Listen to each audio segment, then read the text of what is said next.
A good night to you and a good morning to me. Thanks for tuning back in for Late Night Scary Stories with your host, me, Nibs the Vampire. I was watching one of my favorite scary movies the other day, Fresh, and I don't want to spoil it for anybody, but if you haven't seen it, you need to go watch it because it's the inspiration for today's topic. Today's theme of scary stories is cannibalism. It's scary. No one wants to think about it, but we're thinking about it because I just watched a really good movie about it. It's also very girl power, very what's the last woman standing? It's very that, and No Man Left Behind. So if you like any of those, go watch it. And I want to be fully transparent here. All the stories that I have found so far have been off of Reddit. I'm going into the deep dark crevices of Reddit to bring the scariest stories to you. Well, one, because I also really love being in the deep dark crevices of Reddit to find these scary stories. And if you're here, you like listening to them. So it's a win win. I get enjoyment, you get enjoyment, everybody gets enjoyment. But I would really love to tell your scary stories, the listeners' scary stories. If you have any encounters with true crime, summer vacations gone wrong, what else? Anything. If you were scared in the moment, it's probably a good story. It could be ghosts also. Don't discount ghosties. I love them. And witches. Oh my gosh. I'm thinking about doing a separate segment where we do spells and spell castings. So if you're also interested in that, let me know and we'll get that started real quick. But in the meantime, if you can send me your real scary stories, I would be so beyond grateful for it. It just it brings me joy that I truly cannot explain. If you could please send me your most spooky stories. If you think it's spooky, chances are everyone else is going to think it's spooky. I would love to read them, and I'm sure everyone else listening would also love to read them. And how cool would it be to have your story read by me, a vampire? This first story comes from the Scary Stories thread. There is no username, and it was posted 6 years ago.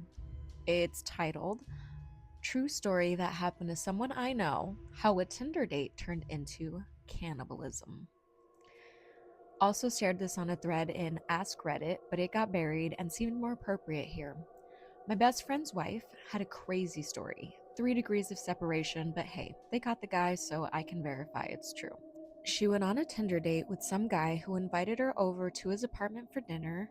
For whatever reason, she decided this would be acceptable and safe, given the guy was a total stranger. Guess he was hot? I don't know. PSA, don't ever go to somebody's house for a first date because stuff like this happens. She goes to his place. He has it all done up romantic, like candles and everything. He had made dinner, poured some wine. Halfway through dinner, she started to feel ill. When she mentioned to him that her stomach was upset, she got fairly scared because the dude insisted she stayed longer and had more wine. Ooh, a huge red flag.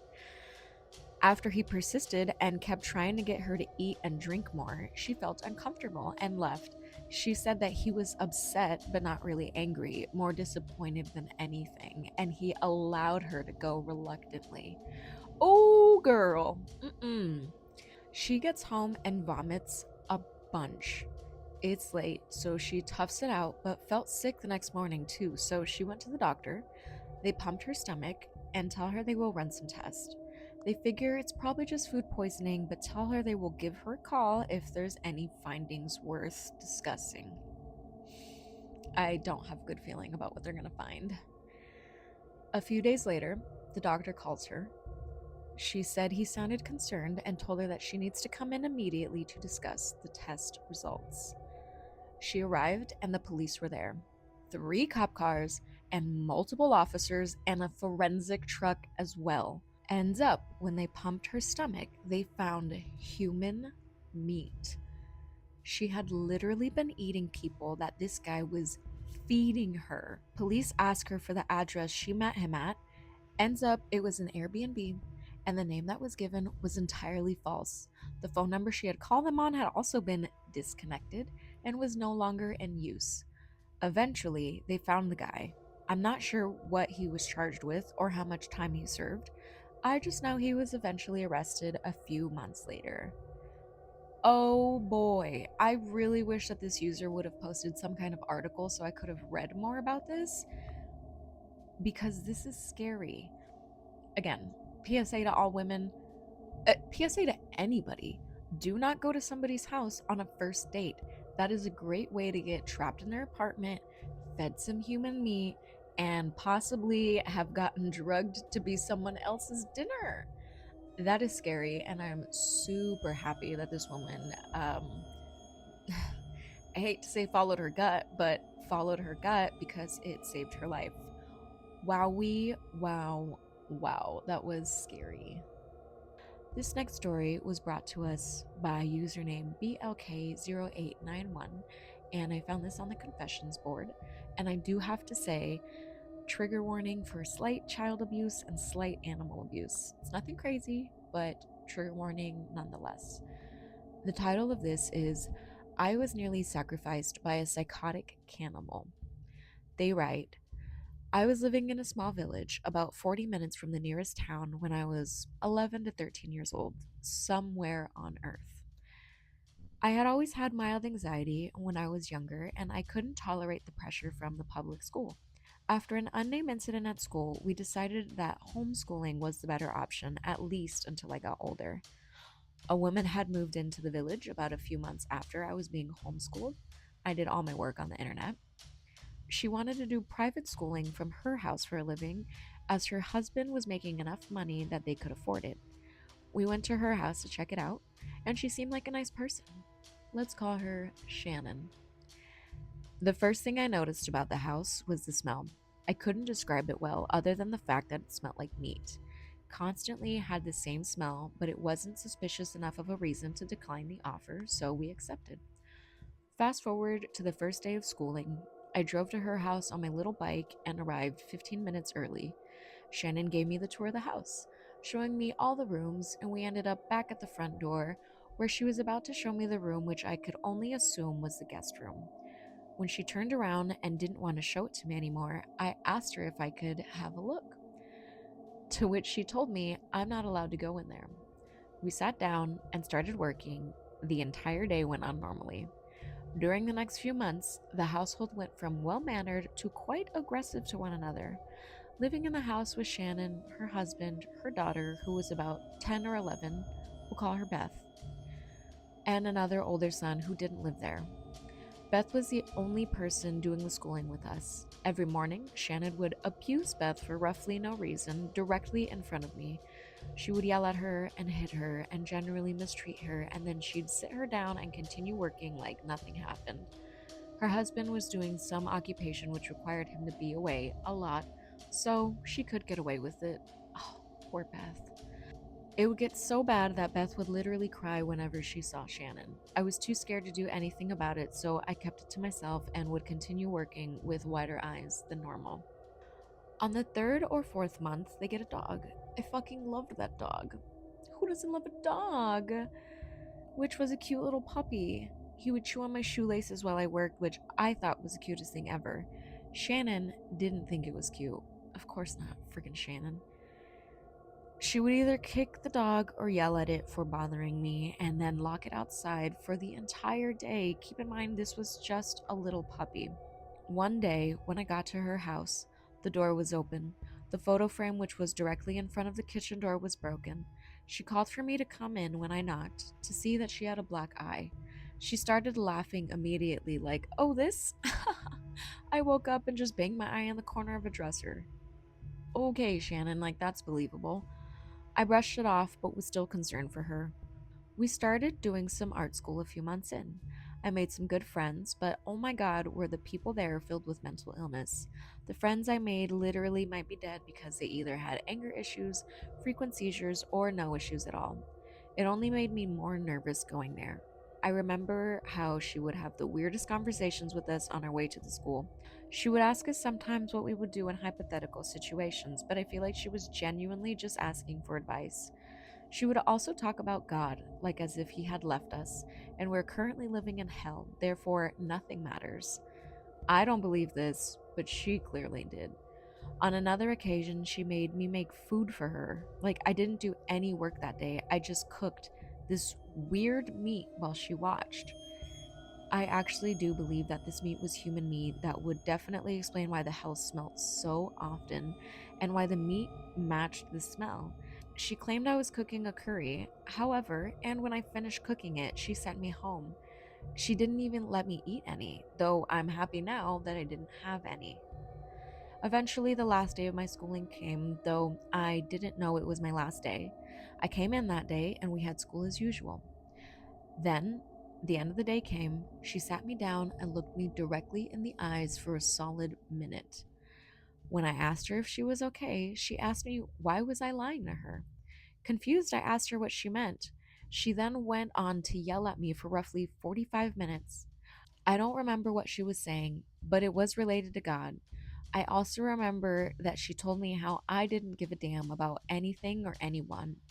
I really wanted to cry from the level of confrontation I was experiencing, but somehow I managed not to cry. Oh, I'm so sorry to this user. When she was finished yelling at me, she told me that I can go home and have an hour-long lunch. However, I needed to pack my bags, filled with my clothes, and bring them back with me. She then let me go. I drove as fast as I could home, called my mom crying about what happened, and then locked all the doors and hid until my mom got home. I never went back to see her or her schooling. I do believe that if I had went back, Shannon would have literally eaten me via some type of sacrificial ritual, or she would have taken me somewhere and I would have gotten eaten by someone else. Shannon booked herself into a mental hospital, and shortly after, she sued her husband for all his money, took his kids, and moved to America. Safe to say, don't trust strangers. I'm so happy that you called your mom and you didn't go back to see her, because 100% I think she was planning on kidnapping you. Pack your bags full of clothes? For what? We're not going on vacation. This is school. And we're definitely not taking a field trip. No permission slips were signed. That is scary. And I'm very, very sorry that you experienced this. Um, yeah. And that sucks too, right? Because you're looking for like an not, I don't want to say isolated, but you're looking for a stress-free, anxiety-free environment where you can just go to school and learn what you got to learn. And then this crazy lady comes in being real mean to her daughter and her puppy, that bitch. Like, how do you do that? How do you do that? That's horrible. I also get the feeling that she doesn't like kids, and if she doesn't like kids, why did she sue her husband and take his kids? That doesn't make any sense to me. Whew. People are crazy. Cannibals are crazy. This next cannibal tale is brought to us by username Renaissance Scientist, and it was posted 5 years ago. The title is Almost Stayed at a Cannibal's Cabin. They start, almost stayed at the cannibal's cabin. When I was 25, I made the biggest decision of my life. I decided to move across the country to go to grad school. Life on the East Coast, Virginia, hadn't been great since I finished undergrad. I was working two dead end jobs in a toxic relationship and just generally depressed, going from 4 amazing years of college to that. I planned out the trips weeks before leaving. I decided to take the route going through the middle of the country, passing through states like Tennessee, Oklahoma, Texas, and New Mexico. Since I didn't have a deadline on when I needed to arrive, I decided I'd drive 10 to 15 hours per day and stay wherever I ended up. I decided to find cheap Airbnbs instead of pricey hotel rooms. Plus, I actually prefer the home feel of Airbnbs to hotel rooms. My first day was the longest, driving 14 hours to Nashville. I got checked into my rental, got some barbecue, and fell asleep watching Breaking Bad. Great show. I hit the road early the next morning. The free feeling of driving across the country is something I can't recommend enough to anyone. That sounds like fun. I've never driven cross country, but I would very much like to. It'd be kind of hard because I can only travel and like experience everything at nighttime. I can make it work. I just have to plan it out. Okay, back to the story. After driving for about 12 hours, I was feeling the stress of being behind the wheel for so long. I stopped for a coffee to book my next stay. I was about an hour east of Oklahoma City, which had tons more options, but since I felt myself nodding off, I figured it would be a safe bet to find something a little closer. As I scrolled through the app, I came across an entire cabin for $60 a night. The caption read, Bob's Mountain Getaway. The cabin itself looked simple. It had an aluminum siding with a sheet metal roof. I wasn't looking for luxury since I was basically using the place to sleep. I remember thinking how creepy it looked, but without trying to brag, I'm not exactly an easy victim. I figured it would be fine for the night, so I booked it. It was about 15 minutes away, and it was well past check in time. Upon arriving, I noticed it was way worse than the pictures. It was surrounded by junk and old cars and also had a trailer about 30 yards from the cabin itself. I sat in my car for at least 15 minutes, deciding if I should just turn around. The door of the trailer opens, and a bald, bearded man dressed in overall exits and waves me over. Having watched too many killer documentaries and movies, I decided to turn right and drive to OKC and prefer to stay at a safer looking place. The rest of my trip was pretty normal. I had never seen the mountains out west, so I was in awe with how rocky and non green it all was. Fast forward 2 years later, I'm out of grad school with a good job and in a healthy relationship.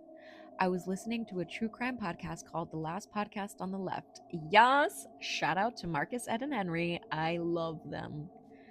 They have a segment where they read news stories about strange happenings. They read a news segment entitled The Eunuch Makers.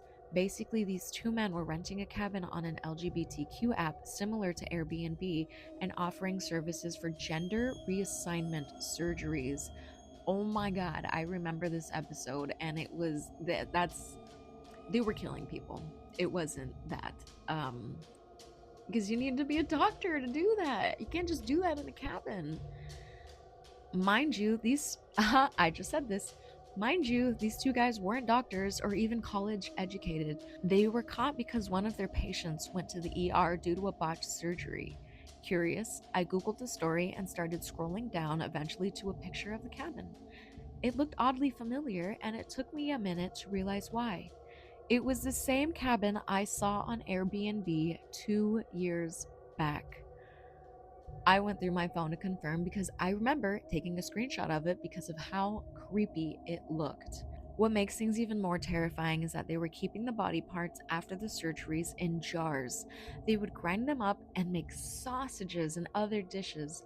I'm sure no harm would have come to me if I had stayed there, but the thought of what was going on in the same place I almost slept in is spine chilling. Take it from me, if you're ever in an area you're unsure about, always spend the extra money on your safety. I can post the link to the story as well as a screenshot of the cabin if anyone is interested. I didn't see the link or the screenshot, but I remember that episode from last podcast on the left, and it was not a pretty one. I'm so happy. Again, just like everyone else in the stories previous, people are trusting their guts. They're getting out of these situations. That's so wild.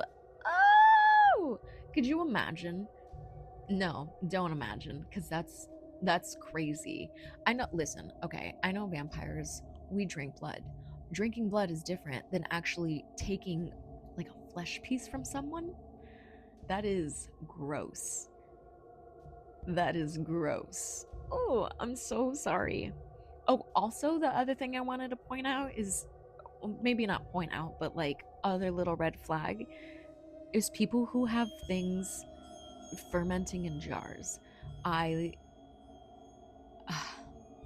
okay, maybe I shouldn't cast so much judgment on that because I love bones and I am a bone collector, but I don't like anything that has flesh on it.